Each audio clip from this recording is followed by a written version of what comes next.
Are you serious? Are you serious? No. I'm not a conspiracy theorist. I'm a conspiracy realist. What? Well, let's talk about that. Are you serious? Welcome, folks, to the Coming Apocalypse. I'm Pastor Paul Begley. Good to be back home here in Florida.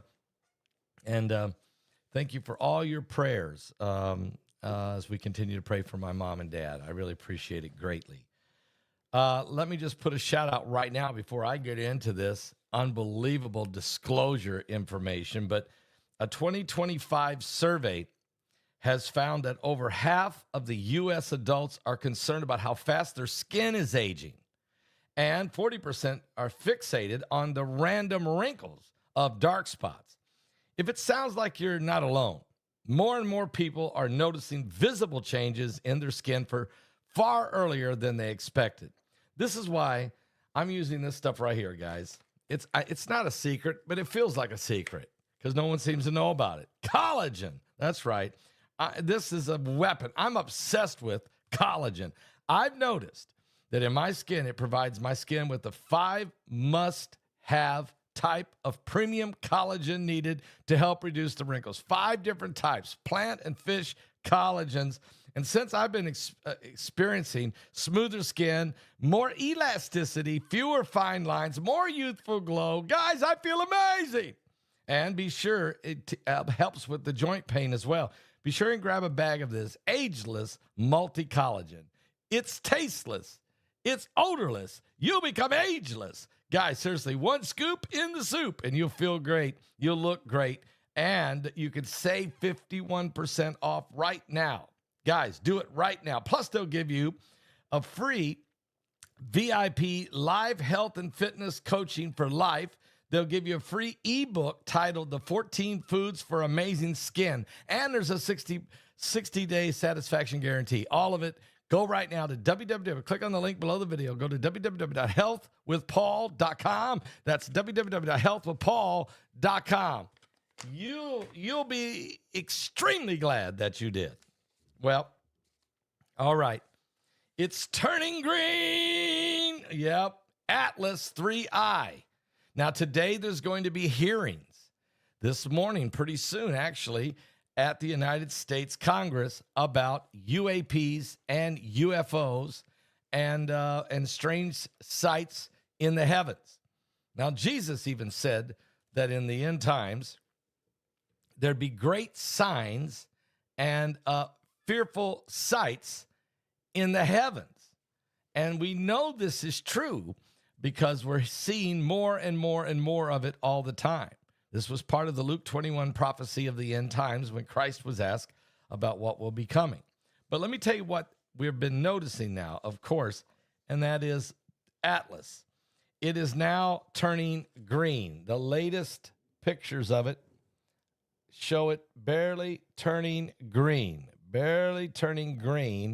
in the heavens, okay? Right there.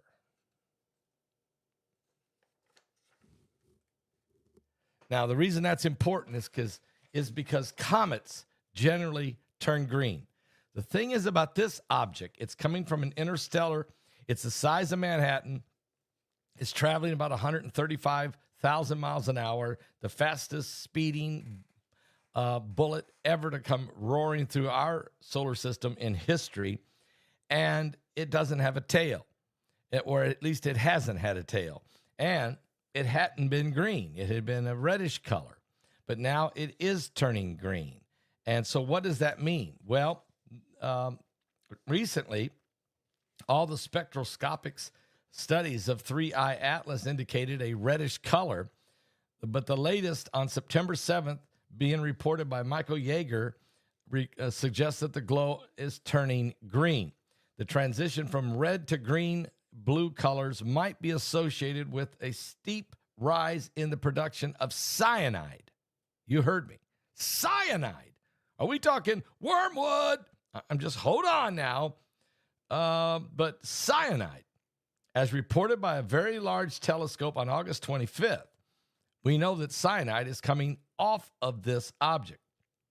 The production of both cyanide and nickel without any iron was found to increase dramatically with decreasing heliocentric distance to the power of about 9. The Morning of Atlas telescope team released data dating back to March 28th, 2025, shows that the cross-section of scattered light around 3I Atlas grew inversely with heliocentric distance to the power of 3.9 when the object was further than 3.3 times the Earth-Sun separation, or an AU. So it's 3.3 times the distance between the Earth and the Sun. And we can still see this thing. Once 3I Atlas got closer, though, the growth was moderated to a power law index of 1.2. Now, the Atlas team has interpreted this anomaly evolution as a shift from the scattering of sunlight by dust lifted from the reddish surface to the production of a small, optically bright, icy grains, which changed the opacity of the plume of materials. So the Hubble telescope, which saw this thing back in July 21st of this year, 2025, reported that the 3I Atlas was a heliocentric distance of 3.8, shows extension of scattered light toward the sun. Okay? So this is Avi Loeb's calculations and evaluations. Of course, Avi Loeb spoke in our webinar, and you can still get a copy of the webinar called Warning, Warning, Planet Earth. Okay, if you go to my website at paulbegleyprophecy.com, or you can pick up the phone and call this morning and order it right now and get your link at 765-414-2230. And we had all these great speakers, incredible, including Harvard professor Avi Loeb. But now here's what Avi Loeb is saying. He says, regarding the unidentified anonymous phenomenon, or UAP, closer to Earth, Congresswoman Anna Paulina Luna, who will chair today's hearings at 10 a.m. this morning. So pretty soon, the hearing's going to begin of a task force on the declassification of federal secrets at the United States Congress. Disclosure! Yep. She's titling this hearing, Restoring Public Trust Through a UAP Transparency and Whistleblower Protection. The first recommendation to Congress in the testimony of the U.S. Air Force veteran Jeffrey Nuselli, who fund independent research and treat UAP study with the same seriousness as other scientific fields. This is exactly the narrative of what Avi Loeb has been saying in his Galileo project. In an interview today on a program called Morning in America on News Nation, on Newsmax, Avi Loeb was interviewed this morning. He said, I was asked whether the release of new videos or eyewitness details in today's congressional hearing is likely to restore public interest in the UAP. I explained, he said, Avi Loeb said, that this discussion is not a matter of public relations in a popularity contest, but instead it's a topic of great relevance for national security and for science. Human history is full of misconceived notions. For example, the belief that the sun revolves around the earth was very popular among humans, even after the earth revolved around the sun billions of times. But once we all see the credible evidence about the nature of a UAP, we will be able to get to the bottom of it, and everyone would agree on what it means.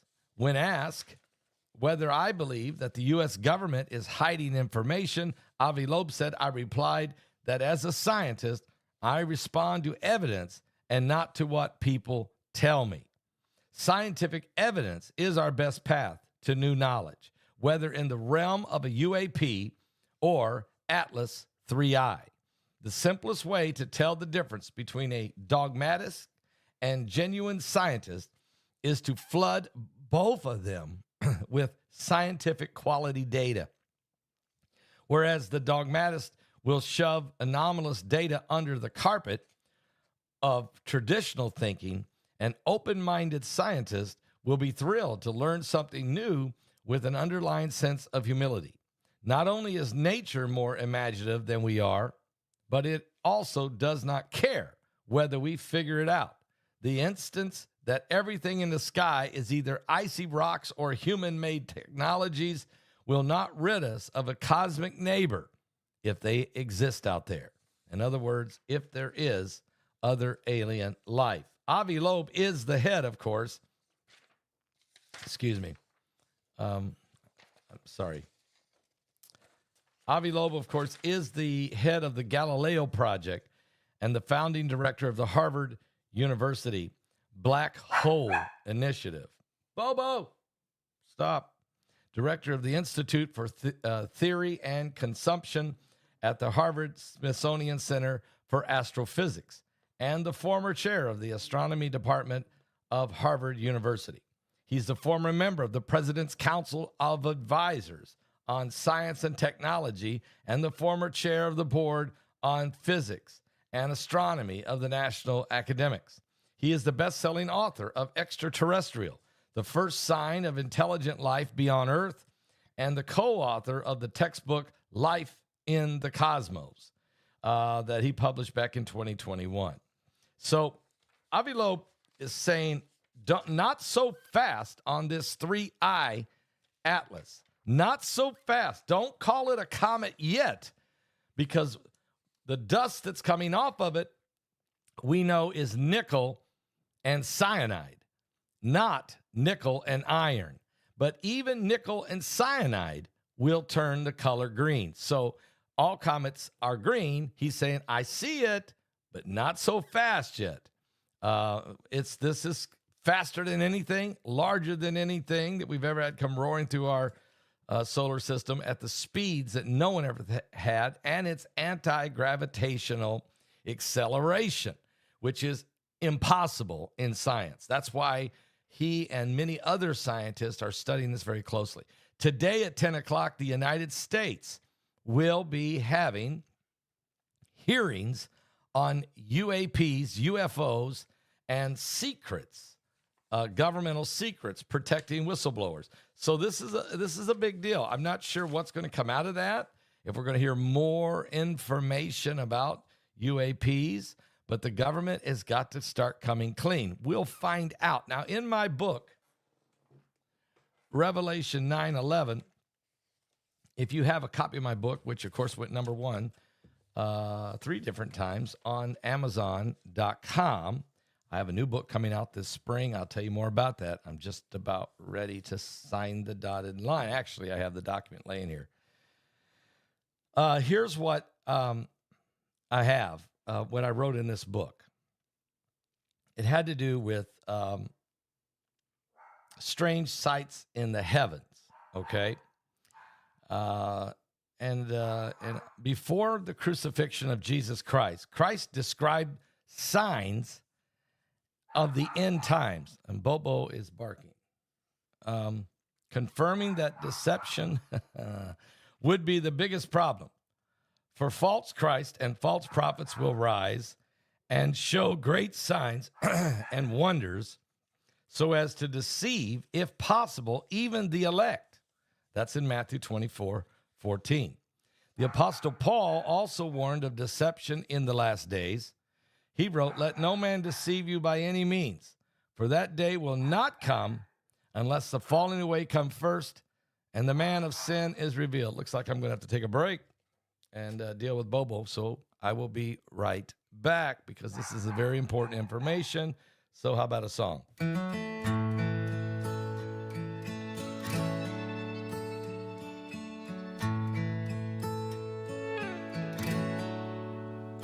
I remember the night I first gave my life to Jesus. I was lost and all alone and so undone. There were pieces of me here, pieces of me there, and I was so broken. Then I asked Jesus, can you put me back together again? And I know where I was then.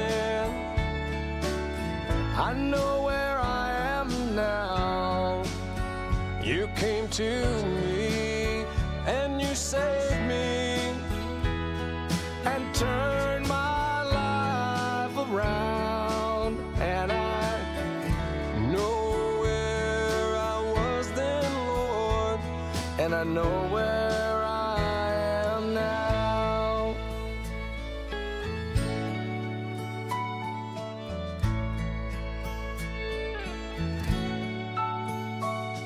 You know, this walk in life, it's full of many decisions.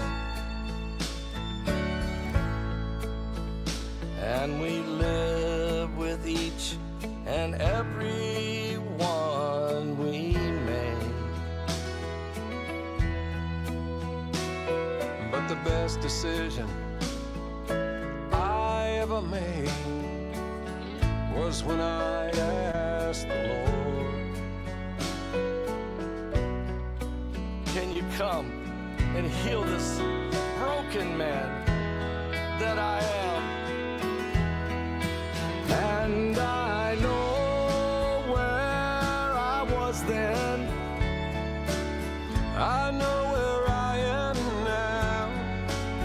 He came to me and you saved me and turned my life around. And I know where I was then, Lord, and I know where I am now. And I know where I was then. I know where I am now. You came to me and you saved me. You turned my life around. And I know where I was then, Lord, and I know where I am now.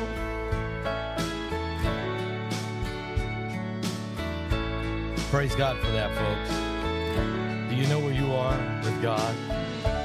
I know where I was then, Lord, and I know where I am now.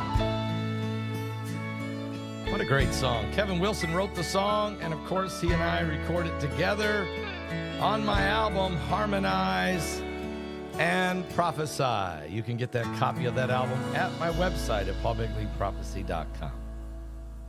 Bobo was just a little excited about a neighbor dog, apparently, and she did not like that dog in her yard. What? Bobo? Okay, let me get back to what I was reading.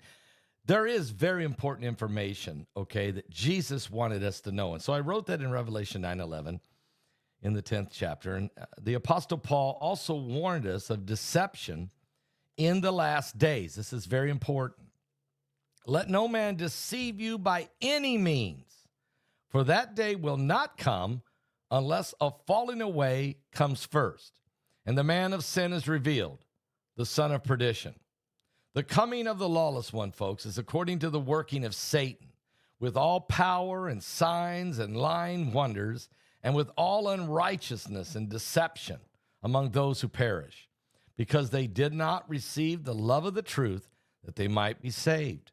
And for this reason, God will send them strong delusion, that they should believe a lie, damned, who did not believe the truth, but had pleasure in unrighteousness. And you can find that in 2 Thessalonians chapter 2, verses 9 through 12. In 2023, former U.S. Air Force officer, intelligence official David Koresh testified before Congress that the federal government had recently overseen a decades-long UFO retrieval and reverse engineering program that included the recovery of alien remains. Garouche, a decorative former combat officer, served as the National Reconnaissance Office's representative to the Unidentified Aerial Phenomenon, or UAP, task force during the years of 2019 through 2022, for 3 years. Senator Josh Hawley also accused the government of a cover-up. The number of these sightings are apparently huge, he said, huge. And there's something that the government has downplayed, if not kept from the public, for a long, long time. Former Department of State International Security Analyst Malik von Ramenkoff says that the issue is quickly coming to a head. Either the United States government has mounted an extraordinary, decades-long cover-up of UFOs and their retrieval and reverse engineering activities, or elements of the defense and the intelligence establishment are engaging in a staggeringly brazen psychological disinformation campaign, either possibly would have profound implications for democracy, either one. The role of government and perhaps also humanity's place in the cosmos. For these reasons, it is imperative that Congress and the federal law enforcement agencies devote significant resources to investigating a series of remarkable UFO-related developments. Importantly, a third explanation for recent events. And that dozens of high-level, highly cleared officials have come to believe enduring UFO myths, rumors, and speculations as fact appears increasingly unlikely. So, and then at a 3-day conference that was held in New York City back in 2023, a Stanford University professor said there is a 100% chance that aliens have been on Earth for a long time. Dr. Gary Nolan has extensively researched the history of UFOs and signs of extraterrestrial life and is interested in how we can use alien technology, or let's call it fallen angel technology.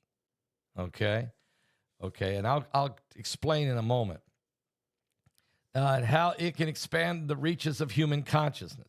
Meanwhile, a former Pentagon consultant claimed at the same conference that the government around the world, governments, have been in regular contact with aliens, or let's say fallen angels, for decades. Laura Eisenhower, the great-granddaughter of President Dwight D. Eisenhower, told me when I interviewed her in an interview that the former president had secret meetings with extraterrestrials at military bases in New Mexico back in 1954. And in 2012, the Daily Mail ran a story about a former Pentagon consultant making the same claim, both about governments in general and Eisenhower specifically, saying the president met with aliens 3 different times on Air Force bases throughout New Mexico and communicated with them telepathically. Now, I put this all in my book. And the reason I am is because let's just change the terminology. Instead of saying UFOs or aliens, let's say fallen angel technology. Fallen angels, Nephilim, which we can find exactly in the scriptures in Genesis chapter 6 and beyond. Giants were before and after the flood. It tells you that in Genesis 6. And we know it's true because Joshua and Caleb, when they came back with the report, when Moses sent them into the Canaan land or into the Holy Land, they came back with the same report as the other 10 spies that they were sent with. But their report was, yes, there's giants. They're huge. Matter of fact, we look like grasshoppers. These guys are so big. But yes, we can take them because of our God, the power of our God. And that's why Joshua went in. He was the replacement for Moses. Moses had gotten old. Joshua led that next generation into the Canaan land, into the Holy Land, and immediately started fighting against tribes of giants, whether they be the Canaanites, the Hittites, the Jebusites, the Moabites, the Amalekites, the Amaleks, the termites, the parasites, the transvestites. I don't know how many different ites. There was all kinds of. He went in and fought them all, okay, in the process of taking over the Holy Land. These giants were in the land. How'd they get here? Well, they are the offspring of fallen angels. These sons of God is what they're called in the book of Job. But the fallen angels took wives from the human race, of which they chose, and they began to give birth to these mighty men of renown, the Bible says. So they were like demagogues. They were like superheroes with enormous strength and speed and power and abilities that were not from the human race. So we've had all kinds of proof. And David even took down Goliath, and Goliath had 4 ugly brothers, one that had 6 fingers on each hand and 6 toes on each foot. We understand that this is absolutely factual. And in today's world, if you and I were to see one of these Nephilim in their gigantic state, we would probably pass out. We would say it's an alien, and we would absolutely probably pass out with fear, if not fall dead with fear. But the thing is, this is the return of the gods is one of the things you keep hearing different ministers teaching on. There's different books been written about it. I know Derek Gilbert has written books about it. I know L.A. Marzulli has written books about it. Steve Quayle has talked about it.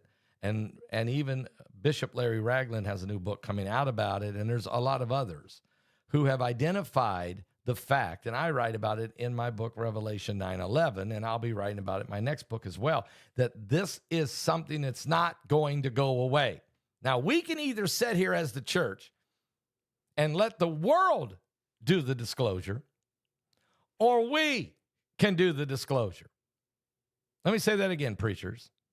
We can either sit here and twiddle our thumbs with our little pre-prepared sermons, little sermonettes every Sunday, and never tell people the signs of the end times, never preach from the book of Revelation, never talk about Matthew 24, Mark 13, Luke 21, and the prophetic signs in the heavens and on earth. We can sit here and twiddle our little thumbs in the pastoral responsibilities, or we can start preaching the gospel of Jesus Christ, starting with the words of Jesus Christ, that there would be great signs and fearful sights in the heavens. And men's hearts would start failing them for fear, for looking after those things coming upon the earth, for the powers of heaven is going to be shaken. We can talk about the earthquakes and the volcanoes and the tornadoes and the hurricanes and cyclones and typhoons and monsoons and baboons and blood moons and pontoons. And we can start preaching about what's really going on. The new world order and the rise of the corrupt governments and the one world government and the Antichrist and the false prophet and 666, the mark of the beast, and AI technology bringing about grand deception. We can sit here and preach this word as we were told to preach, or we can sit here and twiddle our little thumbs. We can either let the world give the disclosure, or we can give the disclosure. I choose to be the man involved in giving the disclosure. I choose to preach the gospel. I choose to stand on the truth. I choose to tell people they better give their life to Christ because eternity is hot. It's either in heaven or hell. You got to decide which one you're going to be on. Folks, just get plain. You got to get right with God. You can't just daddle around in sin. You just can't wimp around on the edges. It's time that people get right with God. Or as New News says, and yada, yada, yada. I think he means their yada, yada, yada, but he could be talking about mine. I'm not doing a yada, yada, yada, obviously. I'm telling people flat out the truth. And so in my book, Revelation 9:11, if you haven't got a copy of it, you really should just go to Amazon and get it. Or if you want a personal signed copy by me, you can just go to my website and order it there. And I will personally sign it and leave you a personal note. I pray about before I write the note for each person because I want to be sure that God's given me what I need to say to you. So if you want a personal signed book, Revelation 9:11, just go to my website and you can order it there. If you want to just go ahead and get it, You can just go to Amazon and order it if you want to.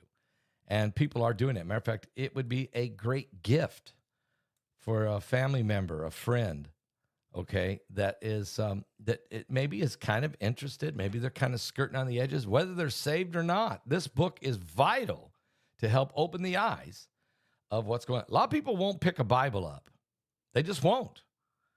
But they might read the book, which is filled with scriptures and an explanation of what's going on today. So I just want to get that out there for you so you can prepare for that. On September 20th, I'm going to be teaching a 3-hour teaching on a Super Saturday called Rosh Hashanah and the Rapture. You definitely want to get a ticket for that. They're not even available yet. I'm going to actually get on the phone and tell them to get that on my website so people can start ordering their tickets. You can still get a ticket for the webinar that we just did, which is Warning Planet Earth. It was a great webinar. Everybody is saying that. You can still get a copy. You can get it. You go right now and order a ticket and be watching it in the next 15 minutes if you'd like. Or you can pick up the phone and call 765-414-2230.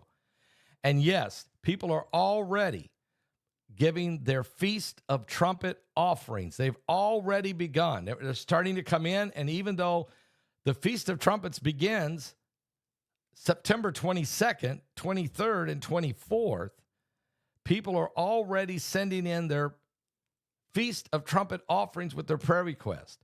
And that's a wonderful thing to do so that we can take it with us when next time we go to Israel, if this war would end and we get to, and I'm hoping soon that we'll be able to make that trip and take all the prayer requests with us that's coming in from the last 2 years since we went in February of 2023. So I have 2023's Passover, Pentecost, and the Fall Feast prayer request.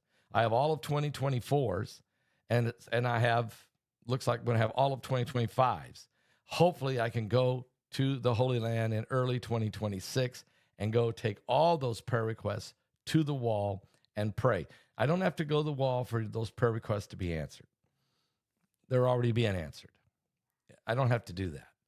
But I do it as a sacrifice because there are some people who have long-term goals, long-term prayer requests, children who still aren't saved, people still who are sick with certain types of ailments and infirmities. People still are dealing with financial situations. People are still fighting to get their inheritances or their retirement funds, okay? There are a lot of prayer requests that come in that are still haven't been answered yet. We will take all of it to the wall and pray at our next trip to Israel. Guys, I hope you are ready. We're living in the end times. We really are. So if you are ready to give your Feast of Trumpet offering, you can. I'll be teaching on that in just a couple days on what all the blessings of that. But remember what he said in Joel 2 when he said, the double portion. He said that I'm going to bring the early and the latter rain, and they're going to come together in the first month. In other words, I'm going to do a double blessing. And that double blessing is applying to this year's Feast of Trumpets. And who knows? Maybe we're going to be raptured out of here during this Feast of Trumpets. Maybe this is the year. I don't know. We'll be teaching about that on Rosh Hashanah and the rapture. There's a lot of indications. There's a lot of speculation that maybe this is the year, but we don't know the day or the hour. So we'll talk about that and what to look for in these end times to be a part of understanding. But one thing's for sure, you want to be ready. You want to be ready. I'll be back, guys, but today they're going to be having UFO, UAP hearings in Washington, and because there is secrets the government is keeping from the public on different subjects, and we're going to see what is going to be disclosed, if anything, today. We can either let the world do the disclosure, or we can do the disclosure on the UFO, UAP issue. Is it aliens or is it fallen angels? Which narrative do you believe? I'll be back with more current world events and how they relate to biblical prophecy. Please give your life to Jesus Christ He's coming soon. I'll be right back.